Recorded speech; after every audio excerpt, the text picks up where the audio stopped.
नमस्कार, HSC job guide 143 में आपको स्वागत है। अभी हम है NTPC north Karanpura thermal power plant का ये मटेरियल यार्ड है। यहाँ पे एक हाइड्रा का इंस्पेक्शन करने आए हैं। ये पूरा मटेरियल स्टॉक किया गया है यहाँ पे। और ये पीछे साइड जो देख रहे हैं ये पूरा ये पावर प्लांट का मटेरियल यहाँ पे स्टॉक किया गया है। और ये जो सामने एरिया है ये पूरा मटेरियल यार्ड से भरा हुआ है। और ये सामने हाइड्रा है, उसका ये चेकलिस्ट है। अभी ये हाइड्रा को हम यहाँ पे इंस्पेक्शन करेंगे। इसमें चेकलिस्ट के हिसाब से क्या सही है क्या गलत है देखेंगे। कभी भी हाइड्रा इंस्पेक्शन करने से पहले हाइड्रा ऑपरेटर का जो भी यहाँ पे ऑपरेटर है उसका ड्राइविंग लाइसेंस होना चाहिए, वैलिड लाइसेंस होना चाहिए, ऑपरेटर पास होना चाहिए। तो यहाँ पे अभी ऑपरेटर पास चेक करेंगे, ऑपरेटर पास है कि नहीं है। ये ऑपरेटर पास है जो कि यहाँ पे एक सर्टिफाई ऑपरेटर को ही मिलता है। और ये प्रॉपरली यहाँ पे कवच जो ट्रेनिंग सेंटर है, ट्रेनिंग सेंटर में ट्रेनिंग लेने के बाद ही मिलता है। और ये उसका हाइड्रा नंबर है, रजिस्ट्रेशन नंबर है। और ये टीपीआई है, हाइड्रा का थर्ड पार्टी इंस्पेक्शन सर्टिफिकेट है। जो इसको टीपीआई सर्टिफिकेट टीपीआई भी बोला जाता है, थर्ड पार्टी इंस्पेक्शन सर्टिफिकेट। और ये यहाँ पे जो भी हाइड्रा में टूल स्टेकल यूज हो रहा है उसका भी थर्ड पार्टी इंस्पेक्शन सर्टिफिकेट होना चाहिए। प्रत्येक हर टूल स्टेकल्स में कलर कोडिंग होना चाहिए। और 3 महीने में एक बार कलर कोडिंग होता है। और हर महीना में एक बार ये इंस्पेक्शन किया जाता है, ये सही है या नहीं है। इसमें जो भी टूल स्टेकल यूज हो रहा है सभी का एक बार मंथली इंस्पेक्शन होता है। उसके बाद इसमें जो भी व्हील है, व्हील में प्रेशर सही होना चाहिए, गार्ड होना चाहिए। उसके बाद ये सामने जो देख रहे हैं ये हुकलेज है। हाइड्रा का हुकलेज का महत्व बहुत ज़्यादा है। अगर हुकलेज डैमेज कंडीशन में रहेगा, सही नहीं रहेगा, तो यहाँ पे इंसिडेंट होने का बहुत ज़्यादा चांसेस रहता है, फाल हज़ार्ड क्रिएट होता है।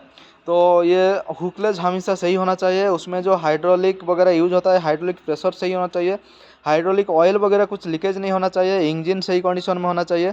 और ये व्हील है, व्हील का प्रेशर सही होना चाहिए। और व्हील गार्ड होना चाहिए। ये व्हील गार्ड है पूरा प्रॉपरली लगाया हुआ है, इसमें कोई ऑयल वगैरह लीकेज भी नहीं कर रहा है, ये सही कंडीशन में है। इसका जो इंजन है, इंजन भी सही कंडीशन में है।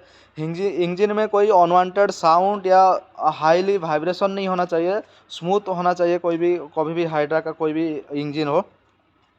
उसके बाद इसमें और चेक करेंगे जैसे कि यहाँ पे और जो टूल स्टेकल्स है उसका सर्टिफिकेट होना चाहिए। उसके बाद इसका जो केबिन है, ऑपरेटर केबिन सही होना चाहिए। इसमें जो भी स्विच है, ब्रेक है और जो भी इसका स्टीयरिंग है ये फ्लेक्सिबल होना चाहिए, इसमें कुछ प्रॉब्लम नहीं होना चाहिए। उसके बाद इसमें जो crane wire rope lifting tool tackles है ये गुड कंडीशन में होना चाहिए। इसका जो वायर रोप वगैरह है हमेशा सही होना चाहिए। इसमें जो लिमिट स्विच है वो वर्किंग कंडीशन में होना चाहिए। Safe load indicator working condition में होना चाहिए। उसके बाद इसका जो हुकलेज है वो वर्किंग कंडीशन में होना चाहिए।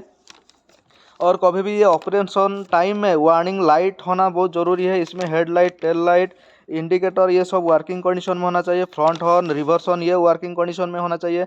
इसका नॉर्मल और पार्किंग ब्रेक गुड कंडीशन में होना चाहिए। किसी भी प्रकार ऑयल और हाइड्रोलिक ऑयल का लीकेज नहीं होना चाहिए। इसमें कभी भी एक्टिविटी के टाइम फ्लैगमैन का होना बहुत ज़रूरी है। और इसमें जो प्रेशर है, प्रेशर सही होना चाहिए, व्हील में प्रेशर सही होना चाहिए, व्हील गार्ड होना चाहिए प्रॉपरली।